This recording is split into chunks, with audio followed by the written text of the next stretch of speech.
It's the early morning on December 8, 2000. A young man, Trevor Deely, is captured on a security camera in Dublin, Ireland. He's holding an umbrella and walking through a heavy storm. At exactly 4:14 a.m., he steps out of the camera's view. And then, just 34 seconds later, the same camera captures another figure, wearing all black and walking quickly behind Trevor. For over 2 decades, this footage laid the foundation for the most extensive missing persons investigation in Irish history. It appears to show a predator stalking its prey through the streets of Dublin, because after Trevor Deely steps out of the frame, he is never seen again.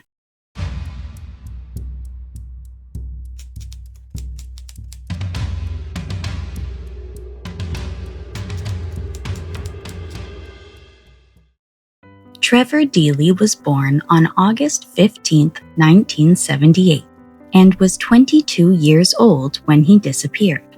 He was the baby of his family, the youngest of 4 siblings, raised just outside Dublin in Naas.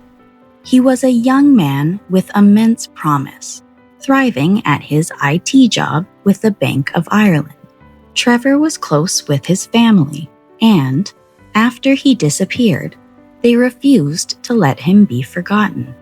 His father searched for answers up until his passing in 2024, unfortunately never finding out what happened to his youngest son. On December 5th, just days before Trevor disappeared, he spent time visiting his parents after a trip abroad. They remember him seeming like his typical relaxed self, nothing that would indicate to them that this would be the last time they saw their son. However, there was one recent event in Trevor's life that was outside of his typical behavior. In late November, just weeks before he disappeared, Trevor took an impromptu flight to Anchorage, Alaska. He went to visit a young woman he had met when she visited Dublin over the summer.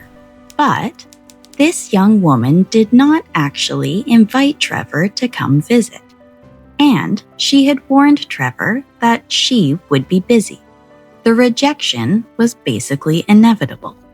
When Trevor returned home to Ireland on December 5th, he immediately traveled to his parents' house in Naas for that final visit. While Trevor did seem tired and jet-lagged, his parents noted that he was happy to be home.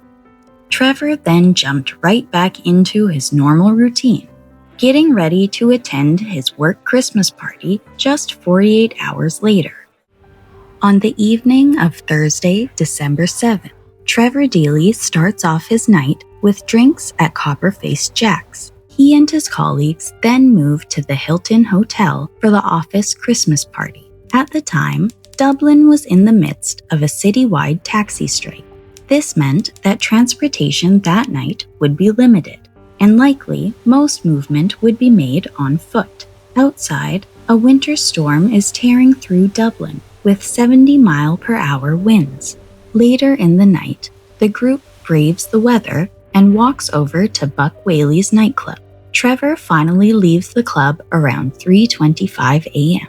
The walk from Buck Whaley's to Trevor's home on Serpentine Avenue in Ballsbridge is about 2.5 to 3 kilometers and would take him 30 to 40 minutes. Facing a long, miserable walk home in the storm, Trevor makes a detour to his office on Fitzwilliam Place, which was about 10 minutes into the walk, to get an umbrella.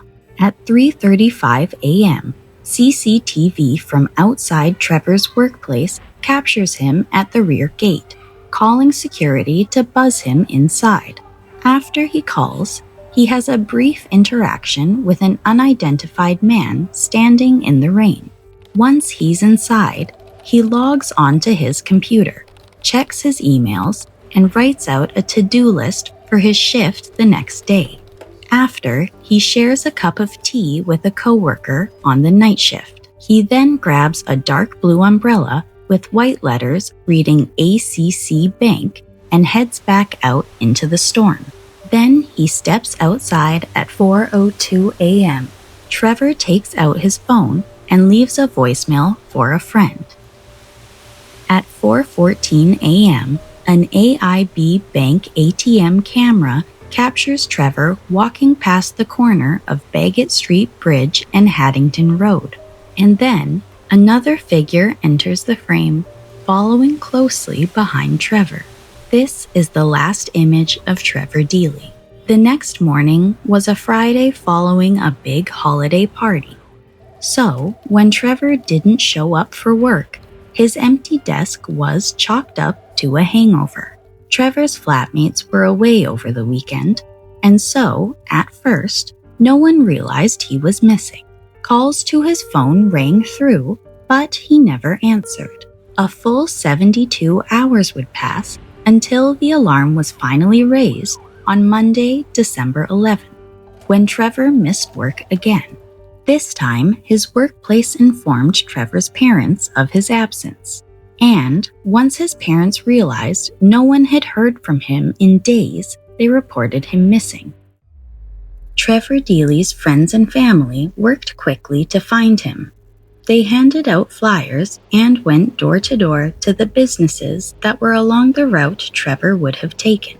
His friends were the ones who secured the CCTV footage that was vital in tracing Trevor's movements that night.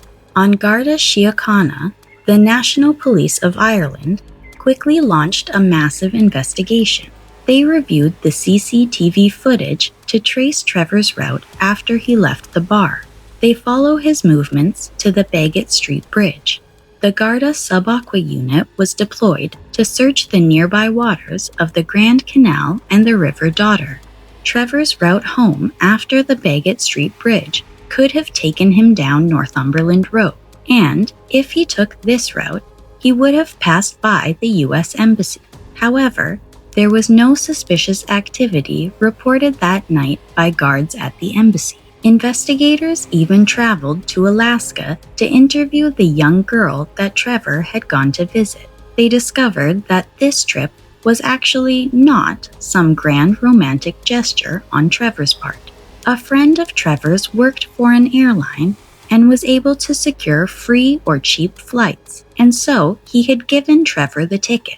The Alaska trip was not a red flag to indicate Trevor's strange behavior, but simply a casual trip abroad.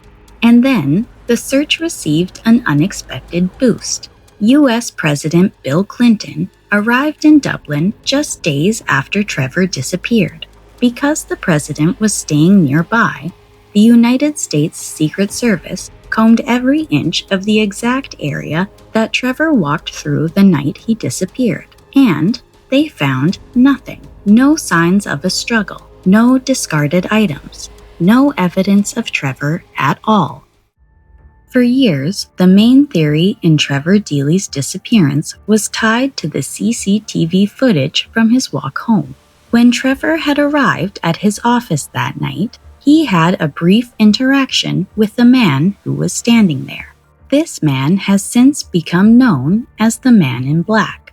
After reviewing all the footage, authorities realized that this man had been just standing there for half an hour before Trevor arrived.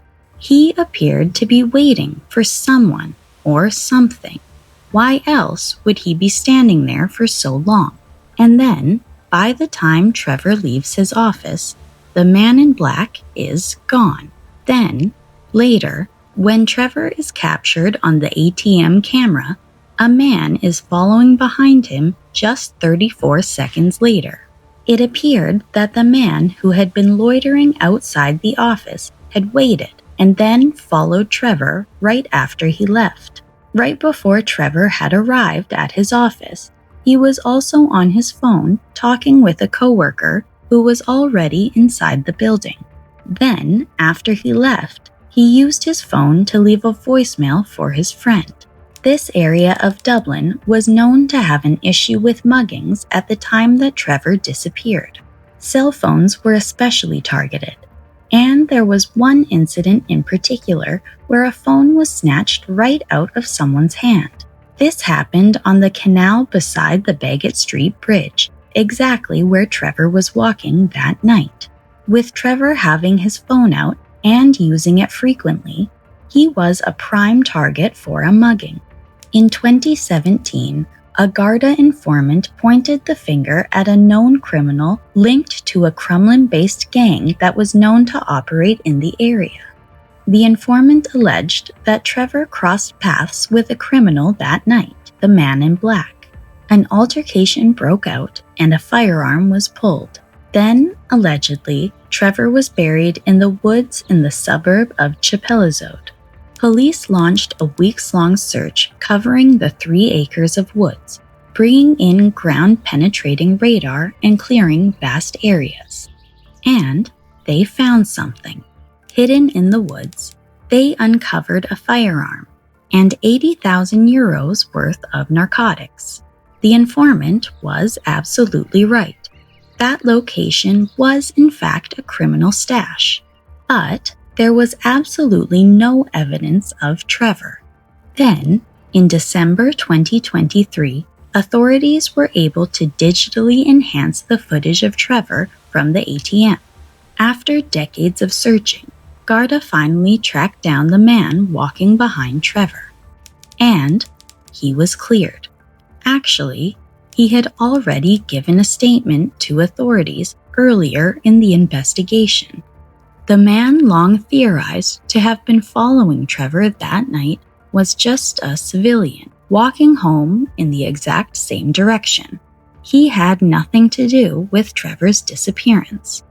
And he was not the same man talking with Trevor outside of his office. That man has still never been identified. The night Trevor vanished, Dublin was experiencing a catastrophic storm. Hurricane-force gusts up to 70 miles per hour and heavy rain. This was on top of a citywide taxi strike that meant Trevor would have to walk home that night. His route took him close to the Grand Canal and the River Dodder. This has led some to wonder if, in the pitch-black and stormy conditions, the waters swept Trevor away. Because of the intense weather, Trevor was carrying a large umbrella. With the high winds that night, it's possible that a gust of wind could have caught the umbrella, and Trevor could have lost his balance and fallen into one of the bodies of water. However, after extensive searches of the waters, no evidence of Trevor was ever recovered. Trevor Deely has now been missing for over a quarter of a century. Today, Trevor's case remains open and classified as a missing persons case. No body, crime scene, or evidence of foul play has ever been found. Trevor Deely was only 22 when he went missing. He was a beloved son, brother, and friend who was deeply missed by his loved ones. If you have any information about the disappearance of Trevor Deely, contact the Pierce Street Garda station or use the Crime Stoppers tip line. The €100,000 reward is still active.